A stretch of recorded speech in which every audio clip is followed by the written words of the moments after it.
Ghost of Tsushima was an exercise in innovation. Sucker Punch set upon 2018 with a mind to rebel against the derivative nature of the modern open world. Most notably in their mission to do away with the minimap, all conventional exploration markers and hints alike that do naught but rip our attention away from what matters most. The guiding wind alongside helpful creatures and critters taking shape as the one arrow in their ambitious volley that undeniably struck true. While Ghost of Tsushima is certainly an effort to celebrate, not every arrow loosed found its mark. In the end, it was hardly immune to all that sterilizes the AAA development landscape and fell prey to a few of the same pitfalls in the genre. Ghost of Yotei is an exercise in iteration. It is no wild swing for the fences, nor does it ride off the coattails of its predecessor. In hindsight, the first game outshines the sequel owing to its cultural significance at the time. However, I've had the pleasure of playing both recently, enough to keep a safe distance from any rose-tinted glasses anyway, and if I'm being totally honest with you, Ghost of Yotei mightn't bring anything new to the table, but I'm thinking it could be the better game. Hi.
As I said, Ghost of Yotei mightn't bring anything new to the table, but nigh on every single aspect has been given meaningful attention here.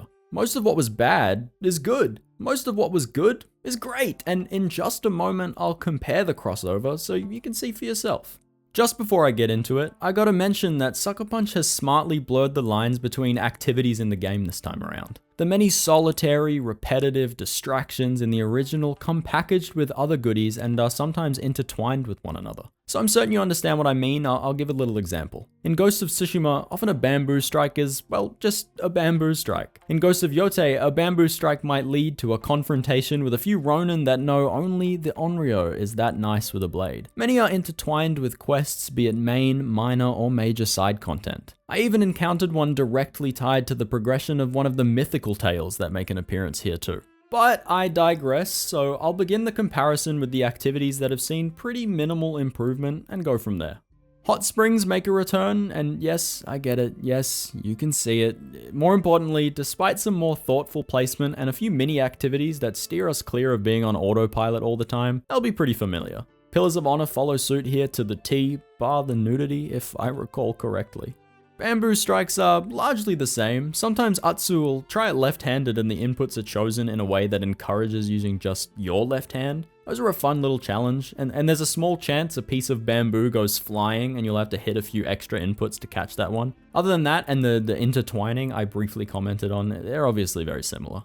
Shinto shrines, besides the occasional connection to another quest, are only really elevated by the climbing and parkour that scored a little dose of improvement. They're perhaps a little more complex and better structured, but they serve an identical purpose. It's worth mentioning that the climbing system still leaves a ton to be desired. It's very rudimentary and very restrictive. It was never a strength before, and, I'm afraid it isn't now. Fox dens or Inari shrines still have you following foxes around, but they shake it up a bit here and there. One could lead you to a few of his trapped buddies and ask if you'd rescue them, and another little annoying dude might lead you into a bunch of booby traps for some reason. The point being that they've done their best to keep you interested in where these foxes will take you.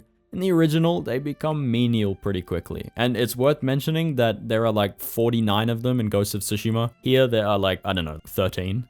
There are plenty of artifacts to discover in your travels, offering a similar avenue to learn about the respective culture each game highlights. The ultimate delineation between the two is that there are real, tangible rewards for finding what are Ainu artifacts here. There is an entire outfit that upgrades as you find more and more of them. They are placed intelligently here, and a few of them are tied to sweet little untracked quests. Some of this is probably due in part to the Ainu being friendly to the protagonist this time around. There's not a ton of room for interactivity when they very explicitly want to burn you alive. Thankfully, as far as pure collectibles go, this is the extent of them. Duels were great fun in the first game, and in an effort to save combat talk for later, they're just a little better implemented into side content this time around. From here on out, the horizon is brighter. Beyond, things have been treated to a more significant improvement. Yotei 6 camps are a breath of crisp air, and are no longer treated as just another checklist for you to fill out. Each sub-area of Ezo has its own theme and its own band of enemies to go along with the Yotei 6 member you've elected to hunt. This extends to the enemy outposts and adds a whole heap of diversity. You go from clearing out hidden nine-tail hideouts chock full of puzzles to reenacting the best Western tropes and playing Zeni Hajiki with the unsuspecting enemy. Plenty of them are intentionally linked to side quests, and some are even lucky enough to have mo-capped cutscenes. It's all great stuff. I only had about 2 left by the time they started feeling like another box to tick. For a game that is still very much at the whims of the open world checklist cliche, that's impressive. The shamisen and its songs replace Jin's flute, an instrument I'm partial to as I play guitar myself. Instead of being a glorified collectible, there is a real use for it here. There are 7 songs, and each allow you to call on the guiding wind to lead you to a certain undiscovered activity or collectible. Discovering these songs by way of questing and exploration instead of running around snatching up crickets is definitely the preferred approach. I will say, I'm pretty disappointed that this was all they could come up with when tossing around ideas for the shamisen minigame. We'd already had something more interactive on Iki Island and Ghost of Tsushima. I can't imagine why they'd make it so uninspired. I suppose I'm breaking the tone of the list here a little, but I did not like the replacement for Haiku. The rewards are better, sure, and painting Sumiya with the touchpad is a cute gimmick at first, but as far as interactivity goes, this is not it. I'm a big fan of roguelikes, so I love picking between 3 options, multiple times if I can, so haikus are already in the lead there. In all seriousness, I always looked forward to having a little control over the haiku I wrote, and I'm disappointed that it became another DualSense advertisement. I guess that's a good place to end the more pointed comparisons. So let's kick it to the combat. That's been a big marker of contention for people. I've seen a bit of talk about Ghost of Tsushima having more depth with its 4 stances. But I think the logic is a little misapplied there. Sure, technically the sword has more depth than each of the weapons alone, but there are 5 weapons, and if we view them as stances themselves, that's a whole extra stance to play around with. That and the fact that by virtue of them being completely different weapons, they provide some unmatched visual variety. Each weapon has a nice little skill tree to keep it evolving as you progress, though not quite as much as I would have liked, but by the end they all feel pretty great and have their own quirks and use cases. For anyone worried about it, no, you don't have to match the right weapon to your enemies. It surely makes it easier, but I get it, I'm stubborn as shit too, and on lethal difficulty I did just fine. It was nice, however, to see them all fall into neat little roles. For example, the Wolfblade is the all-rounder and the Kusarigama is a great option for crowd control. Being able to throw weapons too is a fantastic addition and very measured to make you feel like a jack of all trades, improvising your way out of anything. They are snappy and quick to pick up. It might look silly in the odd situation, but it all works so it seldom hinders combat in any way. Bows have their place here, but with the addition of other ranged options, I found myself limiting their use to stealth encounters. The guns take their place and are my favorite addition to the arsenal. The Tanegashima or the long rifle is great, but the real beauty was the Tanzutsu or the pistol. Bloody hell, I felt like Arthur Morgan. The kunai was my main squeeze until it was added to my quickfire arsenal. I almost outright refused to use anything else. I was hoping they'd allow me to use it in a standoff too, and they did.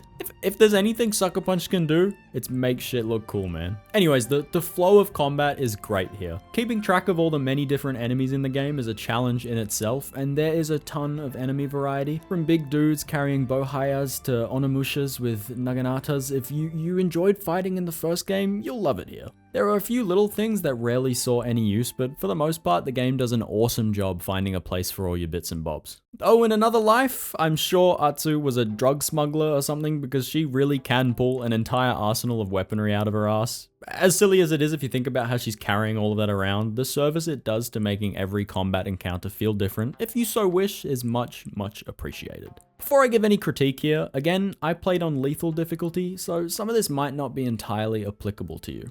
I ran into a few issues that didn't necessarily taint the experience, but well, sometimes they got a little close.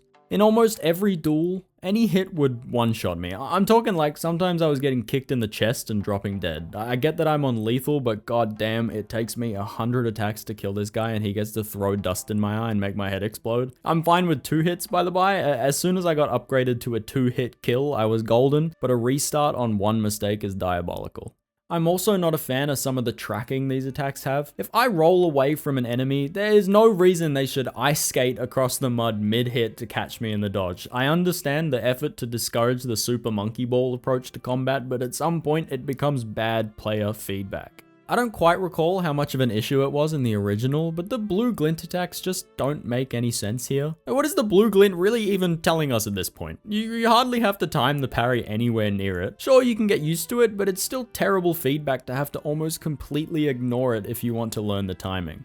If you've played it on a lower difficulty, let me know if some of this stuff was still present. All in all, the combat is much improved and diversified here, despite these few criticisms that I hope will be ironed out in future patches or games. It's still some of the best and flashiest we've seen in recent years, to be sure.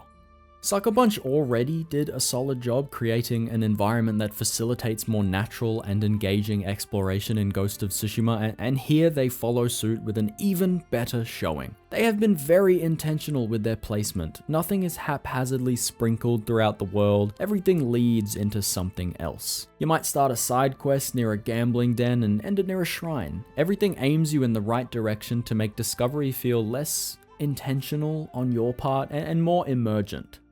The addition of bounty boards are a new excuse to explore every nook and cranny of the land. Not only that, but they are fantastically unique in their execution, at least in comparison with most iterations of bounty mechanics in video games. I actually liken them to Red Dead Redemption 2's bounties over anything else. They've actually married the skill tree with exploration too, as each level corresponds to an altar of reflection you can find out in the world. They've become very proficient at leaving little mostly subtle breadcrumbs for you to follow, so it all feels player driven. I won't lie, sometimes it can be a bit too heavy-handed. In the end, it's to the game's benefit, but the info you get from NPCs can feel too gamey at times. They might tell you of a hot spring that's nearby, give you the cute little map fragment that you have to place, and it's in the ass cracker Mount Yotei. Like, it's not nearby is what I'm saying. Though, being able to find pretty much every member of the wolf pack out and about in all of Ezo makes the world feel far more alive and fluid than it would otherwise. It's a little awkward when they crawl out from a bush to join you at your camp, but through a gameplay lens, it keeps everything moving. Sometimes they even give you quests. Even with the comparison, it's no Red Dead Redemption 2. In fact, it's not even close. But with a budget of $60 million versus $300 to $500 million, I don't fault them for that. It is worth mentioning that there were a few lessons they could have taken from Rockstar that probably wouldn't have sent them hurtling over budget, but it is a good effort and certainly much appreciated on its own merits.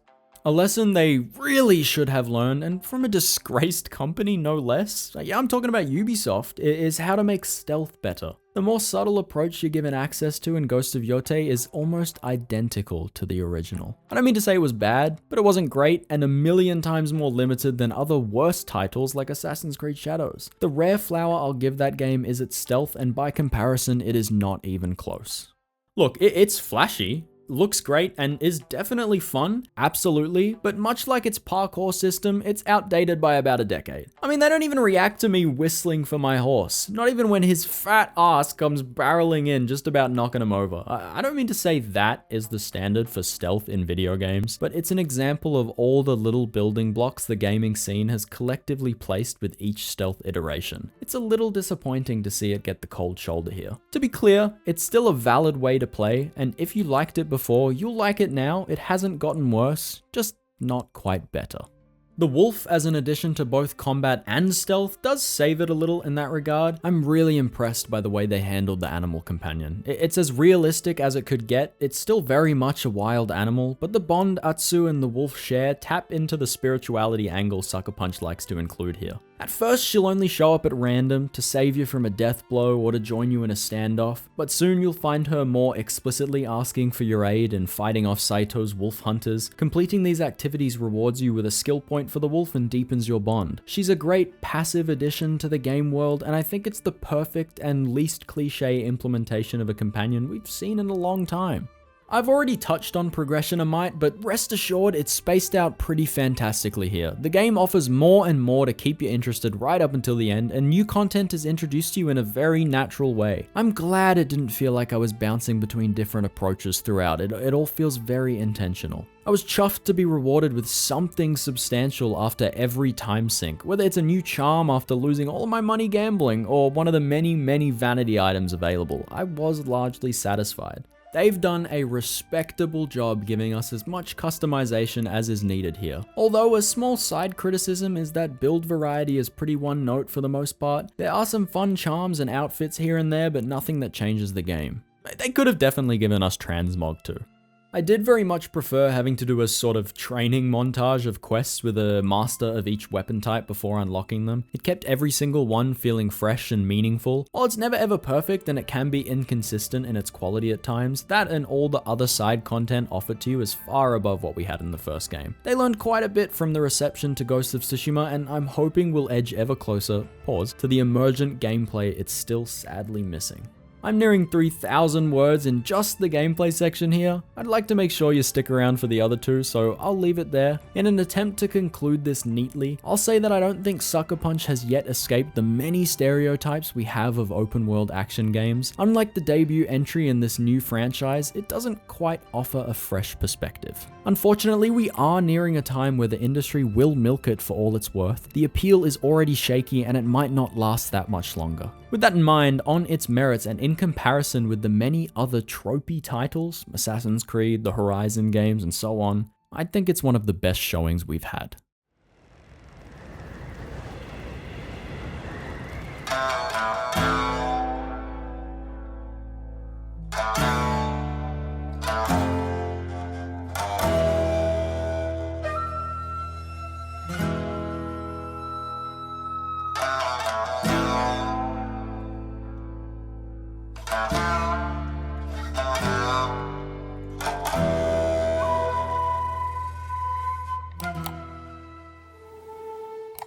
If there's anything I could ever be sure of going into this, it's that I would absolutely swoon over the visuals. Sucker Punch had already delivered a game that, while nowhere near industry leading in technical fidelity, still managed to be one of the best looking games of its generation. It's a wonder what good art direction can do for a game. It's the whole reason why we look upon Elden Ring so fondly, despite it looking admittedly pretty outdated. But I want to highlight something very specific to Ghost of Yotei. The most profound talent displayed here is framing. I don't mean to say the cutscenes are shot well, though they are. I'm talking about the miracle it is that almost every single frame you could take from this game is picturesque enough to be hung up over the fireplace. They achieve this by intentionally anchoring each scene with a landmark element that brings stability and depth to the image. An anchor in photography is more commonly a name for a foreground framing element, but I think mid and background landmarks often have a very similar effect. It may be a trail in the foreground, giving the eye a metaphorical and literal path to follow, easing it into the landscape beyond. Here it is Mount Yotei, as a background element, providing scale and a focal point for the viewer. I seldom see this discussed, and it is a great effort worth a whole lot of flowers. The art team has gone through a world of painstaking trouble to make damn certain it looks the way they need it to. Plus, all that framing extends to photo mode too. It's not hard to get a nice screenshot.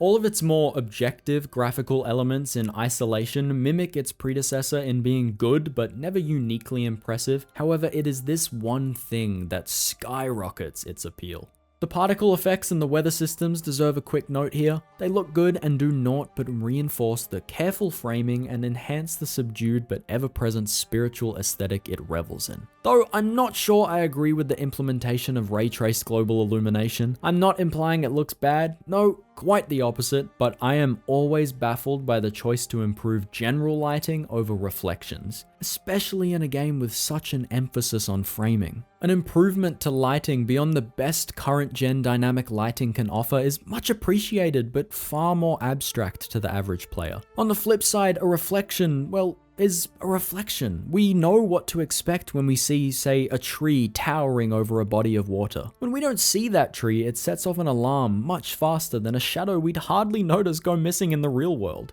Unfortunately, the alarm was tripped one too many times here. Many reflections are screen space, which is packaged with its own issues, and there are a few locations with baked reflections that are completely incongruent with what's above. Insomniac's Spider-Man trilogy had already tackled this years before, even implementing multiple options for reflection quality so its buildings didn't seem to reflect entirely different cityscapes. If I'm completely honest, and I'm a fiend for good lighting, the difference is not all that significant. And I made an effort to flip-flop between Performance and Ray Tracing Pro. I really wished they would have put just a little more thought into the inclusion of modern graphical technology. Instead, it kind of seems like an afterthought to show people that the game is up to date, when I don't think it ever needed to do that. It's not all bad though. I do think objective fidelity here has improved tenfold over Ghost of Tsushima, and it's great to see such fantastic art direction with, a renewed charisma. I loved to see all the artistic flourishes make their way into the menus and the UI too. It functions just as well and is almost as minimalistic as it was in the original, if any of you guys are worried about that. The Wolfpack's portraits are gorgeous and I'd love to use them in a CRPG. Go ahead, Alcat, give me a Japanese Wrath of the Righteous.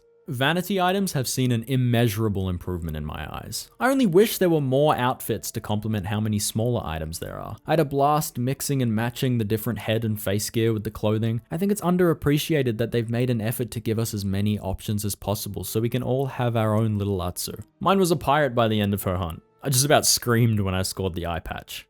Animation work has been tightened. What was fantastic before is still fantastic now. Unfortunately, what wasn't so hot hasn't been given much attention. Atsu, however, moves with an improvisational grace to rival Miles Davis, and I know Jin was great, man, but if you've seen the way a perfect dodge looks with the dual katana equipped, you'd be climbing over each other to die on this hill too. She is flashy and brutal, but methodical. They've done a solid job communicating her backstory visually here. How she had been largely self-taught and as a result is a jack of all trades, master of none, and as the saying goes, oftentimes better than a master of one. I was in love with the visual feedback in Ghost of Tsushima, and I suppose it's high time I buy a ring because it's going stronger than ever. A small little baby criticism I have, that is probably completely inconsequential to most people, but there is still no animation for walking upstairs. Everyone just kind of glides on up there. I don't know, just a personal preference, I suppose. For your information, the game runs exceptionally well, but I'm no digital foundry, so without my PC, it's hard to give a comprehensive breakdown on something like that. Though on PS5 Pro, I rarely had any frame drops, and it was at the very least a consistent and smooth 60 frames per second. I made a passing comment earlier about cutscenes or cinematics, but I'll expand a bit. Sucker Punch had done well in 2018, and they've continued to refine their direction here. They are beautiful. I'm seeing a little inspiration from, of course, Akira Kurosawa and Takashi Miike here. I loved 13 Assassins, but I got a little Tarantino too. Maybe I'm crazy, or maybe he's inspired by much of the same, but that's just me. I do wish there were more though. I understand why they didn't mocap everything, but I was glued to the screen when they did. I'm so tired of developers not including things in a sequel that they've already implemented beforehand. So I'll be forever glad that Japanese lip sync was available on day one. I'm guessing it's obvious now, but I chose Japanese with English subtitles and I couldn't be happier. The voice acting and direction is phenomenal. I hold no grudge against Erika Ishii, and Nashir Dalal, whose role I can't spoil and you shouldn't look up, does a fantastic job from what I've seen. But it is undeniably better in Japanese. I'm big on immersion too, so it easily takes the point there. But it wouldn't be nothing without the soundtrack. Toma Ottawa has been involved in some great projects, but this one here is a magnum opus if I've ever heard one. Each track has 1,000 onions worth of layers and the musical maturity to lean into subtlety when necessary. But it's never late when it comes time to ham up the drama. You know I already memorized that Yotei 6 riff on guitar. The last time I did something like that was with Expedition 33 because, I mean, how could you not? I didn't end up giving Watanabe mode a try. I much preferred the tone of the intended score and didn't want to stunt its impact in any way. Beyond the musical angle, sound design is great across the board. The clash of blades is distinct and as sharp as the swords themselves. The guiding wind alongside the rustling of leaves is wistful, spiritual, and it's great to see that score I just gushed about swept up and intertwined with such a solid soundscape. So much is working so hard to bring a dramatized but grounded and spiritual Japan in the early 1600s to a rosy-cheeked life. There are loads of little nitpicks I have that I withhold because I think they did a pretty knockout job with the budget they had. I believe that Sucker Punch could have delivered one of the most engrossing experiences around had they been allowed to spend as much as some of these bigger studios regularly do. I sincerely hope that one day they get that chance. I've been hearing all love from Japan for its depiction of this time and culture, so I think it's safe to say that they can do it.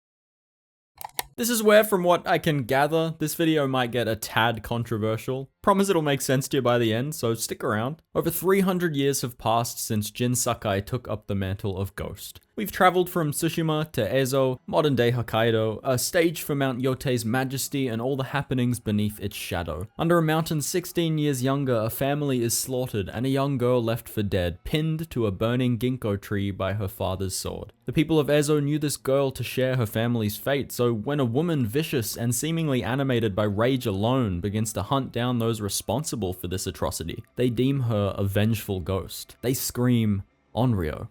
Enter Atsu, a real, living woman despite the moniker, though she is very much animated by vengeance and rage. The game makes this very clear in the opening cinematic. The player gains control in a very subdued but foreboding moment, in stark contrast to the bombastic opening of its predecessor. We don't begin riding into battle, blade at the ready, rather we take the reins as Atsu stains a white sash with the ink and hopefully soon the blood of each individual member of the Yotei 6. I adored the splash of ice-cold water that this opening was. It's an introduction to a character that has essentially already become the Ghost. The Yotei 6 riff marks each name as it's written in an ominous manner that from minute one had all my chips on the table. Heavy.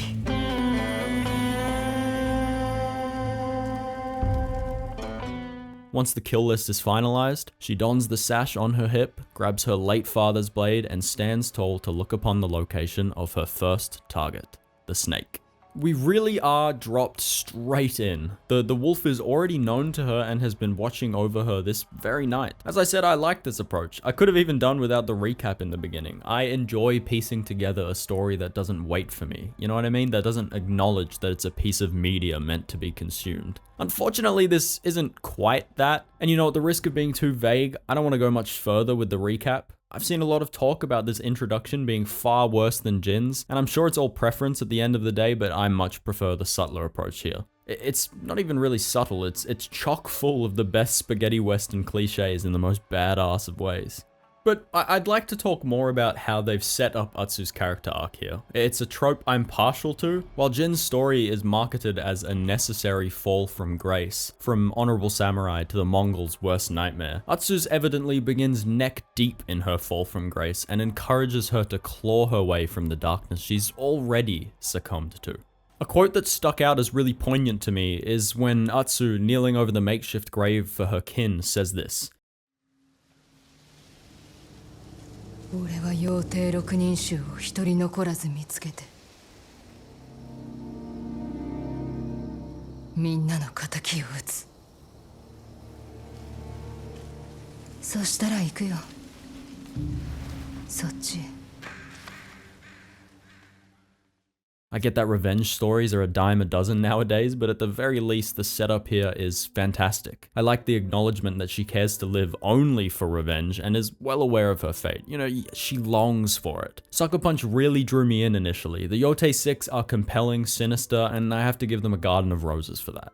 Still, and I think this about both games, I think they lose sight of what makes this narrative so compelling. They never explicitly contradict anything, it's not like that, but the nature of an open world game demands tonal variety, and I don't think that it serves the story as well as a more linear experience might. Though they certainly make an effort and do a very solid job at reminding you of the stakes and allowing Atsu to remain introspective and true to her character throughout. The side content here is much improved in that regard. Not only is it far more interesting, but it serves to deepen the impact of the narrative itself. It's not all filler this time around. There's a world of story to be told in the quieter moments at camp with a member of your wolf pack, or in the interactions you have with the common folk, those who know your ways and those who do not. Sucker Punch has my respect for the effort that went into making everything feel more alive. It's never perfect. It's not even close, but I wasn't alone in criticizing the static nature of Ghost of Tsushima, and I was really happy to see that they'd heard us.